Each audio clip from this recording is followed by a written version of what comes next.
உத்திரமேரூர் வட்டாரத்தைச் சேர்ந்த 99 ஏழை எளிய குடும்பத்தினருக்கு 1 கோடி மதிப்பிலான வீட்டுமனை பட்டாக்களை தொகுதி எம்எல்ஏ சுந்தர், எம்பி செல்வம் ஆகியோர் வழங்கினர்.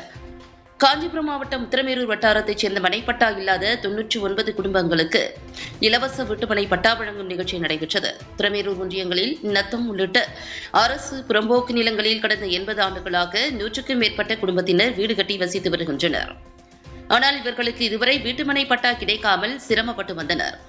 மனைப்பட்டா வழங்க கோரி ஆட்சியர் உள்ளிட்ட அரசு துறை சார்ந்த அதிகாரிகளிடம் பகுதி மக்கள் தொடர்ந்து மனு அளித்து வந்தனர். இந்நிலையில் உத்திரமேரூர் ஒன்றியங்களில் வசித்து வரும் மனைப்பட்டா இல்லாத 99 குடும்பத்தினர் தேர்வு செய்யப்பட்டு வருவாய் மற்றும் பேரிடர் மேலாண்மை துறை சார்பில் இலவச வீட்டுமனை பட்டா வழங்கும் நிகழ்ச்சி நடைபெற்றது. உத்திரமேரூர் வட்டாட்சியர் நடராஜன் தலைமையில் நடைபெற்ற இந்த நிகழ்வில் உத்திரமேரூர் எம்எல்ஏ சுந்தர், காஞ்சிபுரம் நாடாளுமன்ற உறுப்பினர் செல்வம் ஆகியோர் பங்கேற்று பயனாளிகளுக்கு இலவச வீட்டுமனை பட்டாக்களை வழங்கினர். இந்நிகழ்வில் பேரூராட்சி மன்ற தலைவர் சசிகுமார், உத்திரமேரூர் ஒன்றிய செயலர் ஞானசேகரன், மண்டல தனி வட்டாட்சியர் ரம்யா, விஏஓ முருகன் உள்ளிட்ட 6 குறுவட்டங்களைச் சேர்ந்த வருவாய் ஆய்வாளர்கள், உத்திரமேரூர் வருவாய்த்துறை அலுவலர்கள் உள்ளிட்ட உள்ளாட்சி பிரதிநிதிகள் பலர் பங்கேற்றனர்.